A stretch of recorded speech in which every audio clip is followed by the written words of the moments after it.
Olá, meus queridos, eu vos saúdo a todos mais uma vez com a paz do nosso Senhor e Salvador Jesus Cristo. Estamos aqui para darmos continuidade com os nossos subsídios da nossa EBD, Escola Bíblica Dominical.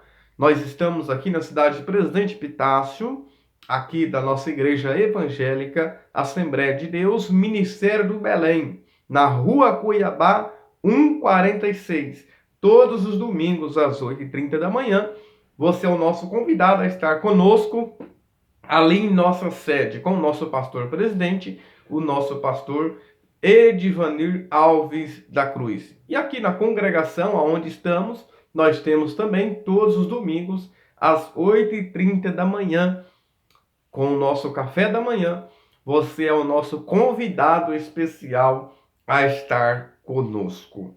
Nós estamos estudando esse trimestre que é sobre relacionamentos em família, superando desafios e problemas com o exemplo da palavra de Deus, estudando alguns causos, alguns exemplos de alguns problemas que houve na família na Bíblia e como nós superarmos esses problemas.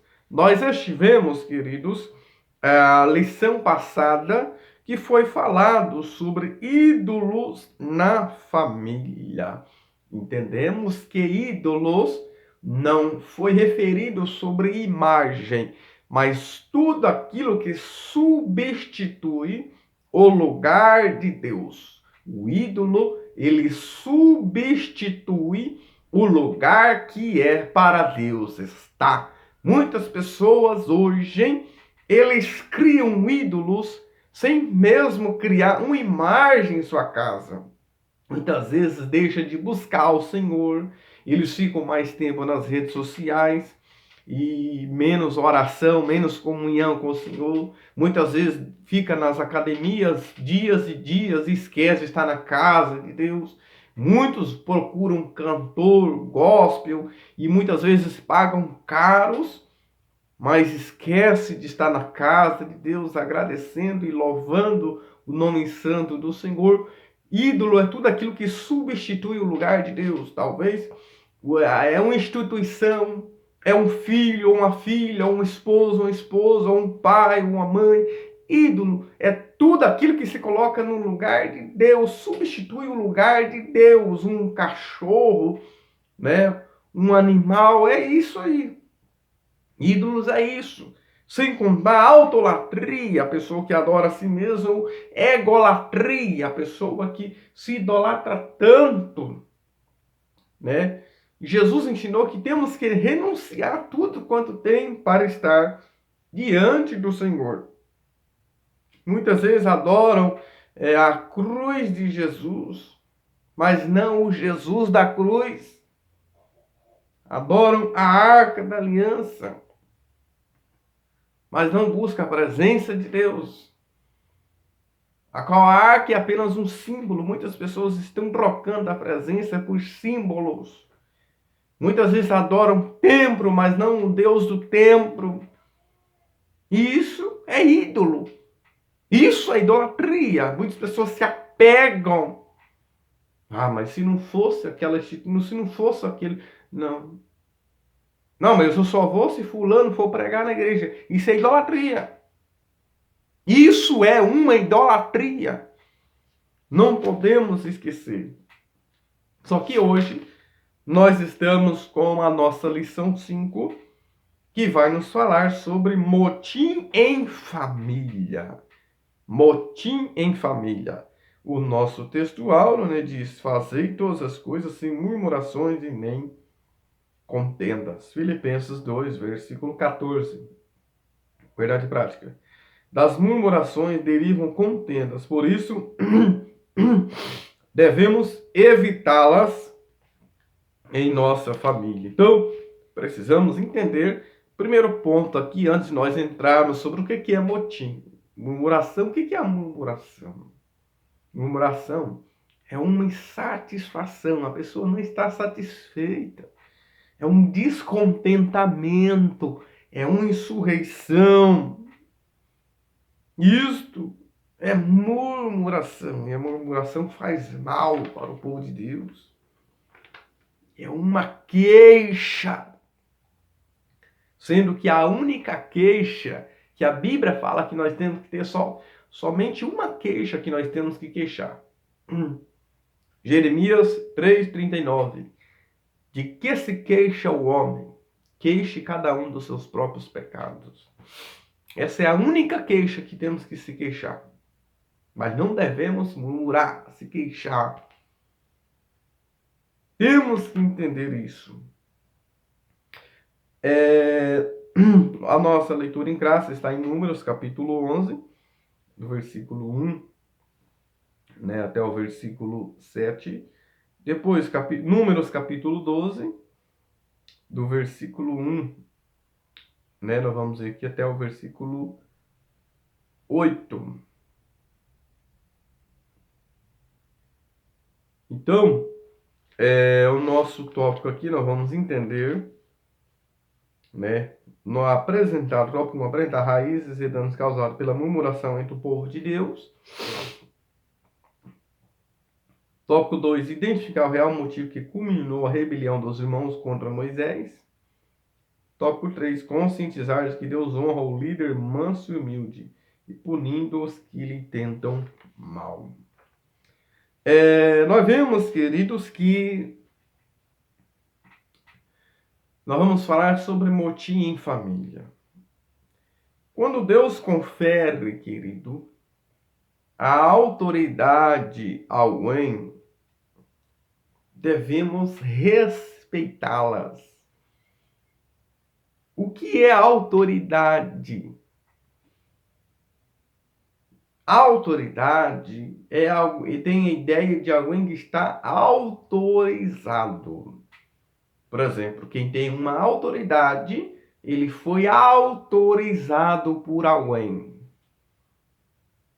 Seja na área secular, na área civil ou na área religiosa. Nós vemos os policiais. Eles têm autorização para parar e fiscalizar os carros. Aqui em nossa região, alguns lugares são as fiscalizações que também são autorizados a fazerem isso. Então, uma pessoa que se opõe a isso, ele está se opondo à autoridade a qual foi confiada a tal pessoa. Então, isso não pode ter. Nós vemos que nós estamos vivendo época que a volta do Senhor se aproxima cada vez mais e nunca vimos tantas pessoas insubmissas. Muitas vezes o líder fala uma coisa, a pessoa quer fazer outra. E assim por diante. E muitas vezes esses questionamentos que se levantam contra a liderança, quase sempre sem razão. Não podemos, queridos, ir contra uma autoridade. Davi poderia ter matado Saul 2 vezes ali. Mas ele não queria chegar ao trono fazendo homicídio, violando a lei do Senhor. Quantas pessoas querem subir na vida, quebrando o princípio, quebrando a lei do Senhor, e aí já é esquema. Aí não é a vontade de Deus. Se Davi matasse Saul, não tinha resolvido o problema. Então, queridos, precisamos entender isso. O nosso tópico 1 vai falar sobre a influência negativa da murmuração, que nós já entendemos o que é. Que também, hoje vamos estudar sobre motim na família. Mas o que é motim? Vem da palavra francesa, motum, insubmisso, rebelde, é uma rejeição de uma liderança, é uma rebelião, uma revolta contra uma autoridade. É isso que é motim, uma revolta, uma insubmissão contra uma autoridade. Então não podemos fazer motim. Que também essa palavra está nas marinhas, né, na área marítima.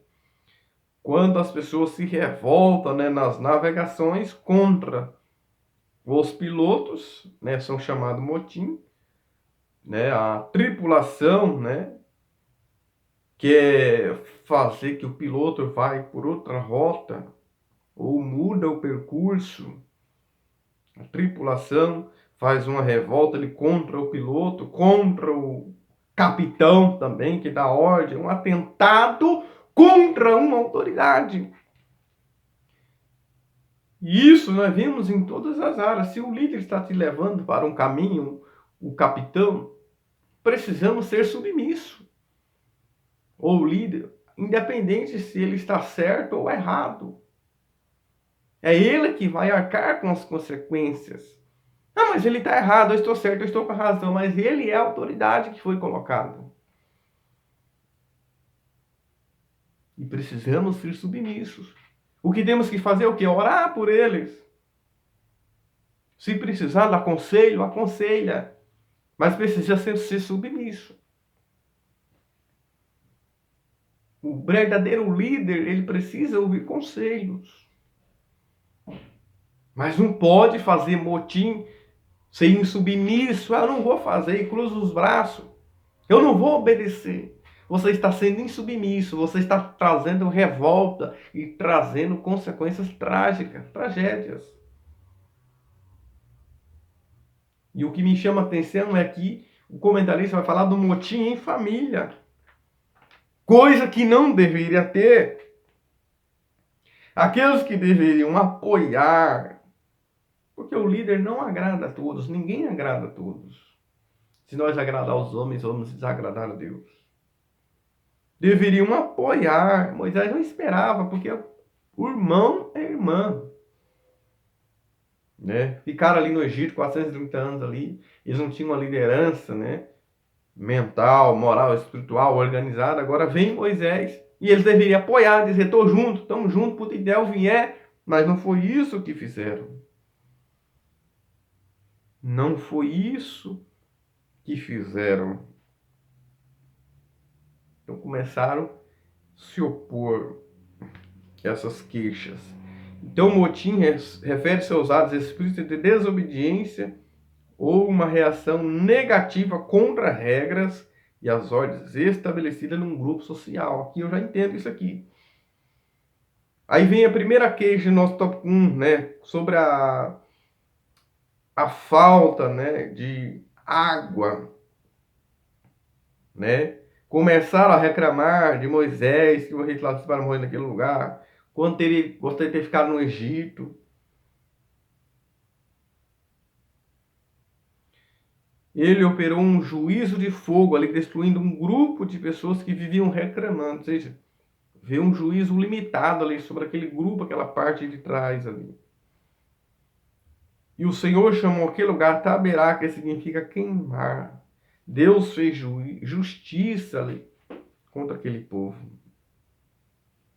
Precisamos tomar cuidado, queridos. Aí vem a segunda queixa, após experimentar o juízo, vão ainda continuar, não pararam a murmuração. Né? Começou a sentir saudade dos alimentos do Egito. Esqueceu de que eles sofreram ali a chibatada, carregar tijolo. Esqueceram tudo isso. E começa a murmurar, esquece de todos aqueles milagres vivenciados ali, o mar vermelho se abrindo. Porque a murmuração que ele faz você esquecer as bênçãos de Deus. Cuidado. E o que me chama a atenção vem aqui, que nós vamos perceber, e o vulgo que estava no meio deles. O que é esse vulgo? Essa mistura de gente, lá em Êxodo 13, 37, fala dessa mistura, que quando viu que estava Israel saindo do Egito, ele se envolveu, se misturaram no meio. Eles quis ficar no meio do povo, mas não era povo de Deus. Então esse vulgo que estava no meio dele, essa mistura. Deus não aceita mistura.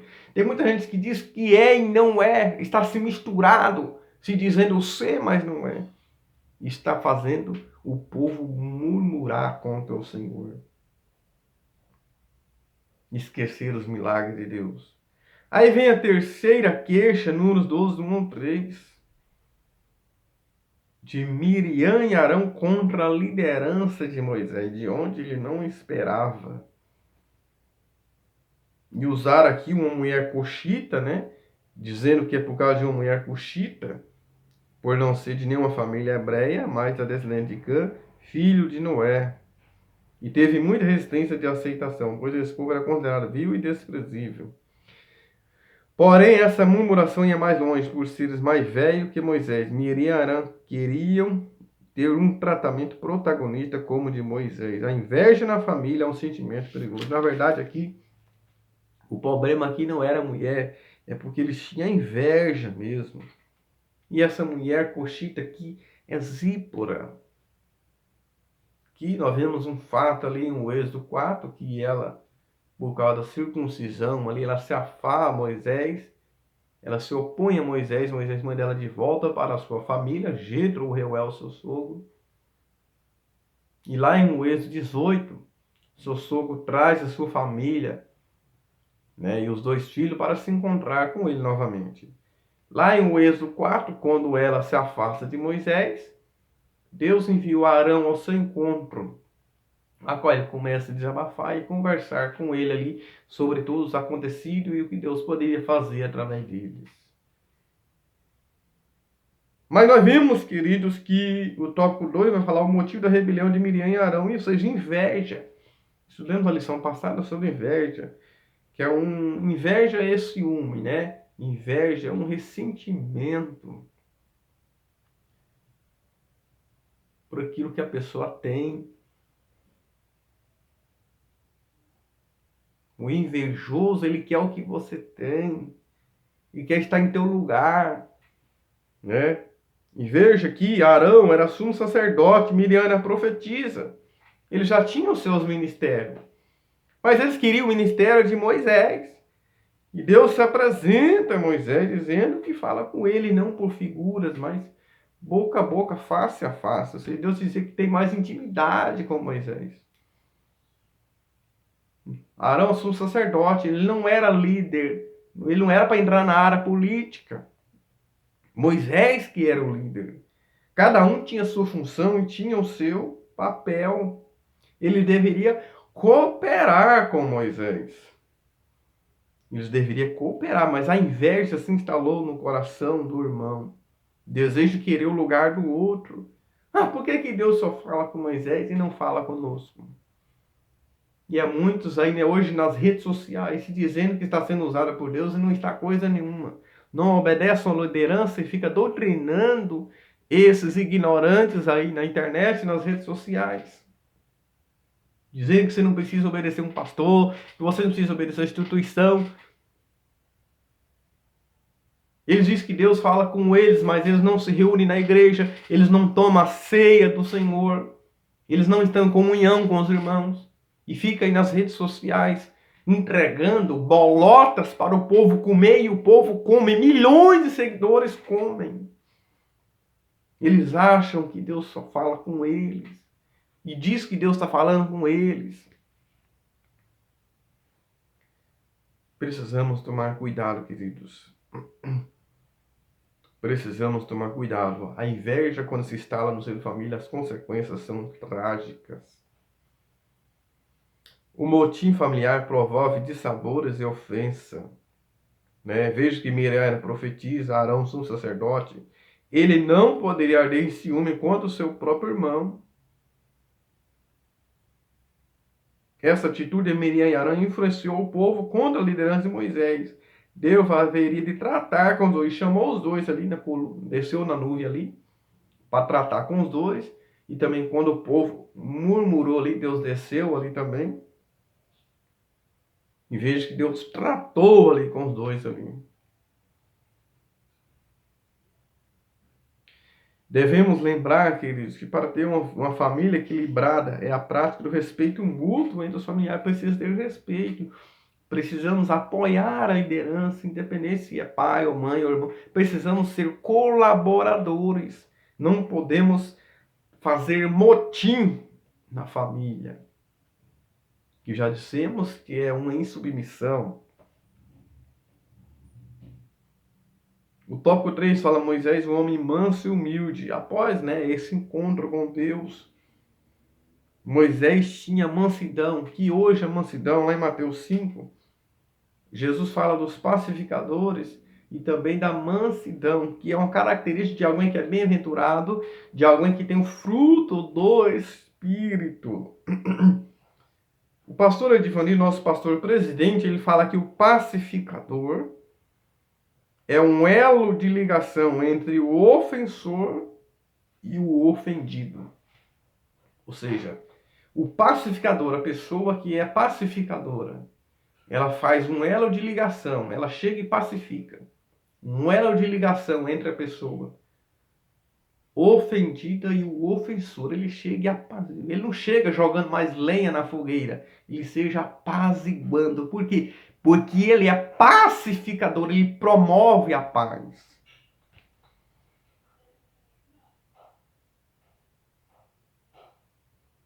Na mentalidade do mundo hoje, manso, a pessoa ser mansa é sinal de fraqueza e covardia, mas não é. É alguém que tem a capacidade de exercer o autocontrole, o domínio de si mesmo. Veja, queridos, quando aconteceu esse fato, Moisés, ele fez pelo contrário, ele orou para que Deus o perdoasse a sua irmã. Ele orou para que Deus a perdoasse. Como estamos reagindo mediante aqueles que são insubmissos, aqueles que não querem nos obedecer, aqueles que não querem nos submeter? Estamos orando para Deus matar? Moisés poderia fazer isso, orar para Deus matar, mas ele era manso e humilde, ele tinha o Espírito de Deus. E uma pessoa que tem um Espírito de Deus na sua vida, ele não ora para Deus matar o seu irmão. Ah, vou orar para Deus matar. Vai se converter. Você tem que orar para Deus abençoar, para Deus perdoar, para Deus sarar, para Deus dar vida. Aleluia. Moisés tinha um espírito de mansidão, de paz e humilde. Só que as consequências veio, querido. Não fiquem pensando que vai ser imune às consequências. Ficou ali separada 7 dias. Miriam ficou leprosa, separada 7 dias. Mas Moisés sentiu, queridos, o item 2 do documento, o fardo de uma liderança. Veja que vem a numeração do capítulo 11, que ele ficou sentido ali. Ó, eu que gerei esse povo, e Deus pediu que ele compartilhasse, né, entre os 70 anciões de Israel. Para que ele escolhesse, o Espírito desceu sobre eles ali também, derramando sobre eles ali. Que o Espírito Santo opere, né, o caráter de Cristo em nossa família. O Espírito Santo foi derramado ali, repartido entre eles ali também. Veja que 2 ficou no arraial. Né? Então veja, queridos, foi algo glorioso. O item 3 fala da punição de Miriam e Arã. Porque vem a punição, queridos. Vem a punição. Tá? Chamaram eles ali para fora da tenda. E o Senhor desceu na coluna de nuvem, uma demonstração de sua presença. De sua presença. Agora ele não veio para derramar o Espírito, agora ele veio para fazer justiça. Falou que com Moisés falava face a face, não por figura, né? Então, foi uma punição imediata contra ela, Miriam. Por que não sobre Arão? Já parou para pensar? Por que só Miriam ficou leprosa e não Arão? Porque pelo texto aqui vai entender que foi ela a culpada e ela que fez esse motivo. Veja que foi rápido. Números capítulo 12, verso 4. E logo o Senhor disse a Moisés, ou seja, Deus fez uma reação imediata. Olha, os 3 da tenda. Foi uma reação imediata. Arão não foi punido. Né? Arão não foi punido, porque vai ver que é Miriam que está tomando a frente aqui. Veja, Números capítulo 12. E falaram Miriam e Arão contra Moisés por causa da mulher cuxita que tomaram, por quanto tinha tomado a mulher cuxita. Veja que aqui coloca Miriam em primeiro, como uma protagonista desse insulto, desta queixa. E veja que Arão viu tudo aquilo ali, mas ele confessou, né? E confessou o pecado. Veja que houve uma confissão. Olha lá em Números 12. Números, capítulo 12, olha só. Números 12, 11 e 12, olha só. Por isso Arão disse a Moisés: Ai, Senhor meu, não ponha sobre nós esse pecado, pois agimos loucamente e temos pecado. Arão reconheceu também que ele havia pecado também juntamente com ela. Ora, não seja ela como morto, você não deseja a morte saindo do ventre da mãe. A metade da sua carne já esteja consumida. E clamou, pois, Moisés ao Senhor, dizendo: rogo que cure. Veja que houve uma confissão aqui por parte de Arão. Por parte de Arão, uma confissão e a intercessão de Moisés por eles ao Senhor. Precisamos mais do que nunca, queridos. Os textos nos mostram que tem consequências trágicas. Por isso devemos pedir sabedoria a Deus. Cuidado com as calúnias, tomar cuidado com as falsas acusações. Precisamos ser submissos àquele a quem Deus tem colocado. Precisamos honrar, precisamos apoiar. Precisamos ter o fruto do Espírito. Que uma virtude do fruto do Espírito se chama temperança. Alguém que tem uma vida moderada, controlada pelo Espírito Santo. E também tem outra virtude que é a mansidão. Somente quem nasceu de novo pode ter isso. Somente quem tem comprometimento com a palavra é que vai ter esses 9 frutos do Espírito que diz em Gálatas 5:22, que é o amor, gozo, paz, longanimidade, benignidade, bondade, fé, mansidão e a temperança que está em último. Então, quem tem o amor de Deus derramado em sua vida, o Espírito Santo, quem tem amor vai ter tudo isso. Veja que começa com o amor. É fruto singular, mas começa com o amor. O amor vai desbrochar os 8. Quem tem amor tem paz. Quem tem amor tem alegria. Quem tem amor tem bondade. Quem tem amor tem benignidade. Quem tem amor tem fé, sentido de fidelidade, lealdade. Quem tem amor tem mansidão. Quem tem amor tem temperança. Tudo isso é apenas resultado de alguém que tem o fruto do Espírito de Deus em sua vida.